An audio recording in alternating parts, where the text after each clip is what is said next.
कि मैं कोई मरी नहीं हूँ, मैं एक अन्य शाहरुख नाम के व्यक्ति के साथ मेरा प्रेम प्रसंग है और उसी के साथ में गुजरात में विगत 18 महीने से रह रही थी। मुझे एक सर कटी हुई लाश मिलती है नदी में तैरती हुई। काबिल पुलिस इस पूरे मामले में जांच करती है। जांच में कहा जाता है कि महिला के साथ में गैंगरेप हुआ है और उसके बाद में उसकी हत्या की गई, उसका सर काट दिया गया और उसके बाद में इसे नदी में फेंक दिया गया। यह सब क्यों हुआ है? सिर्फ 500 रुपए के लिए। 500 रुपए के लिए हत्या की गई है। पुलिस की जांच रिपोर्ट तो यही कहती है और मैं भी पुलिस की जांच रिपोर्ट ही आपको बता रहा हूं। कहानी तो असली सुनकर आप भी अपना सर पकड़ लेंगे। फिर कहूंगा, अपने कंधे पर यहां पर सितारे लगाने के लिए ताबड़तोड़ केस हल करने वाले जो होनहार पुलिसकर्मी रहते हैं वह किस तरह से जांच करते हैं वह आपको समझ में आ जाएगा। उनकी जांच में जो लाश मिली थी वह महिला की थी। महिला के अंदर कहा गया कि उसके साथ में वह वेश्यावृत्ति का काम करती थी।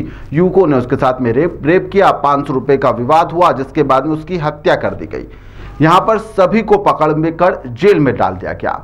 2025 में अचानक से मरी हुई महिला जिंदा हो जाती है और कहने लगती है कि मेरे साथ तो रेप नहीं हुआ, मेरी तो हत्या भी नहीं हुई है, बल्कि जो जेल में जो लोग हैं उनके तो जो पुलिस की चालानी कार्रवाई है उसमें वह लोग कबूल कर चुके हैं कि हमने तो महिला की इसकी हत्या कर दी है। कुछ समझ आया आपको? पुलिस ने यहां पर एक लाश मिलने के बाद में दूल्हों को ढूंढा। दूल्हे मिले और उनसे कबूल भी करवा लिया, लिखवा भी लिया कि उन्होंने हत्या कबूल भी कर ली। बिना जांच किए गए जेल भेज दिया गया। ऐसा पहला मामला नहीं है। कई लोग तो यहां पर 50-50, 47 साल, कोई 18 साल अलग अलग जुर्म के केस में यहां पर सजा काट चुके हैं और आखिरी में निर्णय जो आता है वह सुनकर सभी लोग हैरान हो जाते हैं कि उन्होंने यह जुर्म ही नहीं किया था। दरअसल यह जो पूरा घटनाक्रम आपने शुरुआत में सुना यह झाबुआ के थांदला का है, जहां पर थांदला पुलिस के द्वारा साल 2023 सितंबर माह में गैंगरेप और हत्या का मामला एक दर्ज किया जाता है। सूचना यहां पर पंचायत के प्रतिनिधि प्रकाश कटारा ही पुलिस को देते हैं कि यहां पर एक लाश है। अज्ञात महिला की लाश पानी में तैरती हुई दिख रही जिसका सर नहीं है, जिसके बाद में पुलिस इस पूरे मामले में जांच करती है। जांच में महिला शाहरुख नामक एक महिला के साथ में आखिरी बार दिखाई दी थी। महिला उसको जिसको लेकर गिरफ्तार किया गया, शाहरुख नाम बताया गया उसका। शाहरुख के आधार पर यहां पर थांदला पुलिस ने उसे गिरफ्तार करा। उसके आधार पर पूछताछ की गई तो इमरान सहित 3 अन्य लोगों को यहां पर महिला की हत्या और गैंगरेप के मामले में गिरफ्तार करते हुए जेल भेज दिया गया। शाहरुख के बयान में यहां पर मृतका के साथ में उसने संबंध बनाया यह भी लिखा गया है। फिर 500 रुपए के लेन देन को लेकर हम दोनों के बीच में विवाद हुआ, लाठी डंडे चले, मारपीट हुई, जिसके बाद में उसकी हम लोगों ने हत्या कर दी और शव को फिर पानी में भी फेंक दिया।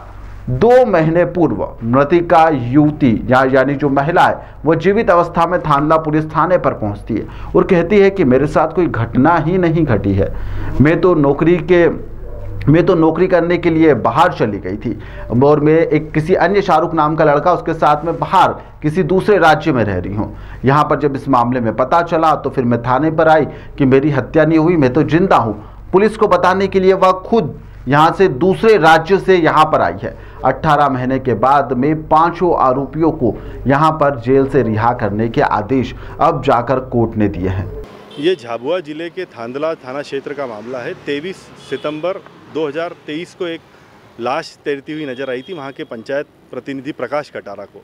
तो उसने थाने में शिकायत दर्ज कराई थी। उसकी गर्दन भी कटी हुई थी और बॉडी भी शत-विशत स्थिति में थी।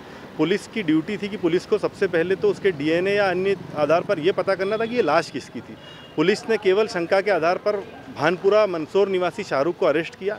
शाहरुख से कबूलनामा करवाया कि ये ललिताबाई है जिससे कि वेश्यावृत्ति के पैसों का 500 रुपये के विवाद को लेकर हमने उसकी हत्या कर दी है। ऐसे करके पुलिस ने 5 लोगों को आरोपी बनाया। इसमें कोई प्रत्यक्षदर्शी साक्षी नहीं था इस प्रकरण में और वो बेचारे लगातार 18 माह से जेल में थे। अभी चौंकाने वाली बात करते हुए जो ललिताबाई जिसकी हत्या के आरोप में ये 5 जेल में बंद थे, वो ललिताबाई स्वयं थाने पर उपस्थित हो गई मार्च 2025 में और उसने अपना शपथ पत्र दिया और अपना बयान दर्ज किया कि मैं कोई मरी नहीं हूँ, मैं एक अन्य शाहरुख नाम के व्यक्ति के साथ मेरा प्रेम प्रसंग है और उसी के साथ में गुजरात में विगत 18 महीने से रह रही थी। मुझे जानकारी लगी कि मेरी हत्या के आरोप में कुछ लोग बंद हैं, इसलिए मैं उपस्थित हुई। उसके बाद पुलिस ने उसके परिजनों से उसका अंग और बाल और नाखून लेकर के उसका डीएनए जब मैच कराया तो डीएनए से भी इस बात की पुष्टि हुई कि ये ललिताबाई वही है जिसकी हत्या के आरोप में वो 5 लोग बंद हैं। फिर हमने माननीय उच्च न्यायालय में जमानत हेतु उन 5 की याचिका दायर की, जिसे माननीय न्यायमूर्ति श्री प्रेम नारायण सिंह साहब की कोर्ट ने स्वीकार करते हुए ये टिप्पणी की कि बड़ा रोचक है कि जिसकी हत्या ही नहीं हुई है उसके हत्या के आरोप में ये जेल में बंद है। इन्हें तत्काल प्रभाव से जमानत का लाभ दिया जाता है। बहुत बड़ी घोर लापरवाही सामने आई है। अब मैं निचली अदालत से उम्मीद रखता हूँ कि निचली अदालत इसमें जांच के आदेश दे, क्योंकि जिस महिला की हत्या के आरोप में ये बंद थे वो तो जिंदा है, पर जो महिला मरी है वो कौन थी और उसकी किसने हत्या की, ये प्रश्न चिन्ह अभी तक पुलिस के ऊपर बना हुआ है। तो मैं उम्मीद करता हूं कि निचली अदालत इस संबंध में कोई आदेश जांच हेतु पारित करेगी। मनीष यादव, अधिवक्ता। न्यायालय हाईकोर्ट ने तो ये माना है कि ये जब जिस महिला की हत्या के आरोप में ये बंद है वो महिला जिंदा है तो कैसे जेल में रखा जाए। हाईकोर्ट ने तो केवल इतनी टिप्पणी करी। अब जब निचली अदालत में इसका अंतिम फैसला होगा, जब हमें उम्मीद है कि निचली अदालत कोई ना कोई इसमें पॉजिटिव रिजल्ट देगी। मनीष यादव, अधिवक्ता। क्या जांच के नाम पर किसी को भी आरोपी बना देना सही है? 2 साल के आसपास जो दर्द इन युवकों ने सहा, उनके परिवार ने जो दर्द सहा, उसकी भरपाई क्या कौन कर पाएगा और कैसे उसकी भरपाई होगी? इन दिनों यहां पर जेल में रहने से उनकी जो मानसिक मनोदशा पर असर पड़ा होगा, उसका क्या, उसकी भरपाई कौन करेगा? जेल में रहने से उनकी आजीविका, समाज में बदनामी सहित जो दर्द परिवार के लोगों ने सहा, उसके बारे में कौन बात करेगा? मामले में यहां पर महिला सामने आई, वरना यह युवक आजीवन जेल के अंदर ही अपनी पूरा जीवन बिता देते बिना किसी गुनाह के। किसकी गलती है? सिस्टम की। और सिस्टम में बदलाव कब आएगा, कब, कैसे और कौन बदलाव लाएगा? पुलिस ने यहाँ पर दूल्हे वाली जो उसकी कार्यप्रणाली है उस पर पुलिस को भी ब्रेक लगाने की आवश्यकता है।